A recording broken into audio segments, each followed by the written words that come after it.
ನರಕ Iran Israel ಸದೃಶ ನರಕವಾಗಿ ಮಾರ್ಪಾಡಾಗ್ತಿದೆ.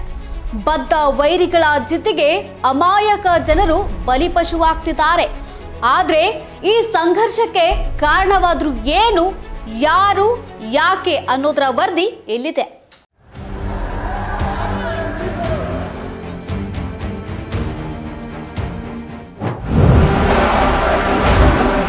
Iran ಮೇಲಿನ ವಾರ್ಗೆ ಕಾರಣ ಪ್ರತಿಭಟನೆನಾ?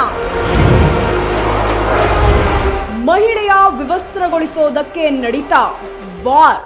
ಹೌದು, Iran, Iraq, Israel, Turkey, Saudi Arabia, Afghanistan, Pakistan, Uzbekistan, ತಜ್ಕಿಸ್ತಾನ್, Libya, Russia, Ukraine ಸೇರಿದಂತೆ ಹಲವು ರಾಷ್ಟ್ರಗಳಲ್ಲಿ ಹೆಚ್ಚು ಸಂಖ್ಯೆ ಇರೋದೇ ಮುಸ್ಲಿಮರು.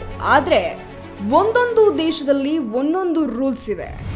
ಆಯಾ ಸರ್ಕಾರದ ರೂಲ್ಸ್ಗೆ ತಕ್ಕಂತೆ ಅಲ್ಲಿನ ಜನ ಬದುಕ್ತಾರೆ. ಆದ್ರೆ ಇರಾನ್ನಲ್ಲಿ ಮಹಿಳೆಯರು ಜೋರಾಗಿ ಉಸಿರು ಬಿಡೋದಕ್ಕೂ ಸಹ ಪರ್ಮಿಷನ್ ಪಡೆಯುವ ಸ್ಥಿತಿ ನಿರ್ಮಾಣವಾಗ್ಬಿಟ್ಟಿದೆ.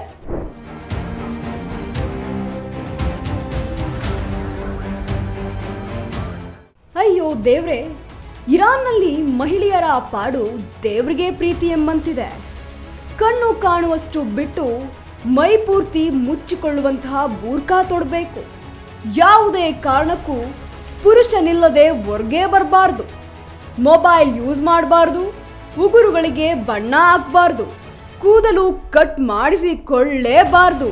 ಮೇಕಪ್ ಅಂತೂ ಇಲ್ವೇ ಇಲ್ಲ. ವಿದ್ಯಾಭ್ಯಾಸದ ಬಗ್ಗೆ ಹೇಳಂಗೇ ಇಲ್ಲ. ಇಷ್ಟು ಕಠಿಣ ನಿಯಮಗಳ ಮಧ್ಯೆ ಅಲ್ಲಿನ ಹೆಣ್ಣು ಮಕ್ಕಳು ಕಣ್ಣೀರಲ್ಲಿ ಕೈ ತೊಳೆಯುವಂತೆ ಇತ್ತು.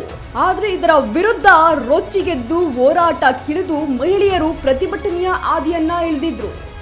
ಆಡಳಿತ ಹಾಗೂ ಇರಾನ್ ಅಧ್ಯಕ್ಷ ಖಮೇನಿ ವಿರುದ್ಧ ಬೀದಿಗಿಳಿದು ಧರಣಿ ನಡೆಸಿದ್ರು. ಖಮೇನಿ ಫೋಟೋಗೆ ಬೆಂಕಿ ಹಚ್ಚಿ ತಮ್ಮ ಆಕ್ರೋಶವನ್ನ ಹೊರಹಾಕಿದ್ರು. ಅಲ್ಲೇ ಶುರುವಾಯಿತು ನೋಡಿ ರಿಯಲ್ ಹೋರಾಟ. ಬಿಕಿನಿಯಲ್ಲಿ ಪ್ರತಿಭಟಿಸಿ ಆಕ್ರೋಶ ಹೊರಹಾಕಿದ ಆಹೋ.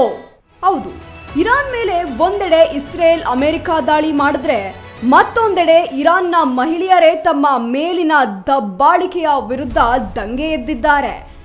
ಈ ದಂಗೆ ಪ್ರಾರಂಭವಾಗಿದ್ದೇ ಆಹೋ ಎಂಬ ಹುಡುಗಿಯಿಂದ.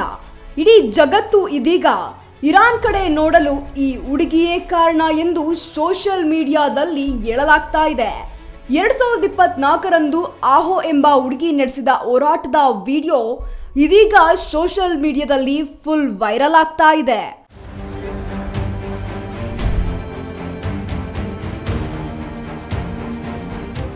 ಇನ್ನು 2024ರ ನವೆಂಬರ್ 3ರ ಭಾನುವಾರದಂದು ಟೆಹರಾನ್ನ ರಸ್ತೆಯ ಮಧ್ಯದಲ್ಲಿ ತನ್ನ ಬಟ್ಟೆಗಳನ್ನ ತೆಗೆದು ಬಿಕಿನಿಯಲ್ಲಿ ಪ್ರತಿಭಟಿಸಿದ ಇರಾನ್ನ ಆಹೋ ದರಾಯ್ ಎಂಬ ಹುಡುಗಿ ದೇಶದ ಕಟ್ಟುನಿಟ್ಟಾದ ಇಸ್ಲಾಮಿಕ್ ಡ್ರೆಸ್ ಕೋಡ್ ವಿರುದ್ಧ ಪ್ರತಿಭಟನೆಯನ್ನ ನಡೆಸಿದ್ಲು.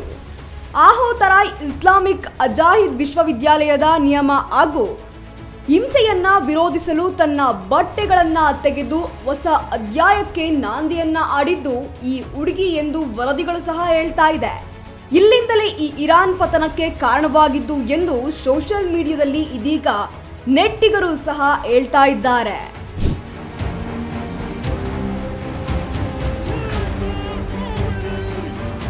ಇನ್ನು ಟೆಹರಾನ್ನ ರಸ್ತೆಯ ಮಧ್ಯೆ ತನ್ನ ಬಟ್ಟೆಗಳನ್ನ ಎಸೆದು ಸಾರ್ವಜನಿಕವಾಗಿ ಸರ್ಕಾರ ಹಾಗೂ ಇಸ್ಲಾಮಿಕ್ ಅಜಾಹಿದ್ ವಿಶ್ವವಿದ್ಯಾಲಯದ ವಿರುದ್ಧ ಪ್ರತಿಭಟನೆಯನ್ನ ಮಾಡಿದ್ಲು.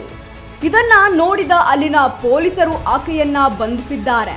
ಅಷ್ಟೇ ಅಲ್ಲ, ಇನ್ನು ಕೆಲವು ಸಾಮಾಜಿಕ ಜಾಲತಾಣದ ಪೋಸ್ಟ್ಗಳು ಈಕೆಯನ್ನ ಅತ್ಯಾಚಾರ ಮಾಡಲಾಗಿದೆ ಎಂದು ಸುದ್ದಿ ಕೂಡ ಹರಿದಾಡಿತ್ತು. ಆದ್ರೆ ಈ ಸುದ್ದಿಯನ್ನ ಅಲ್ಲಿನ ಪೊಲೀಸರು ತಳ್ಳಿ ಹಾಕಿದ್ರು. ವಿಡಿಯೋ ವೈರಲ್ ಬೆನ್ನಲ್ಲೇ ಪ್ರತಿಭಟನೆ ನಡೆಸಿದ ಯುವತಿ ವಿರುದ್ಧ ಪೊಲೀಸರು ಯಾವುದೇ ಕ್ರಮವನ್ನ ಕೈಗೊಳ್ಳಲಿಲ್ಲ. ಆದ್ರೆ ಆ ಯುವತಿಯ ಶಾಪದ ಪ್ರತಿಯಾಗಿ ಇಂದು ದೊಡ್ಡ ಸಂಘರ್ಷವೇ ಶುರುವಾಗಿದೆ ಎನ್ನಲಾಗ್ತಾ ಇದೆ. ಒಂದು ಹೆಣ್ಣು ಮಗುವಿನ ಕಣ್ಣೀರು 100 ಶಾಪಕ್ಕೆ ಸಮ ಅಂತಾರೆ. ಅಂತೆಯೇ ಬುರ್ಖಾ ಹಾಗೂ ಇರಾನ್ನಲ್ಲಿನ ಮಹಿಳೆಯರ ಮೇಲಿನ ದೌರ್ಜನ್ಯ ಖಂಡಿಸಿ ಕಣ್ಣೀರಿಟ್ಟ ಮಹಿಳೆಯ ಶಾಪವೇ ಈಗ ಇಡೀ ಇರಾನ್ ಧಗಧಗಿಸುವಂತೆ ಮಾಡಿದೆ.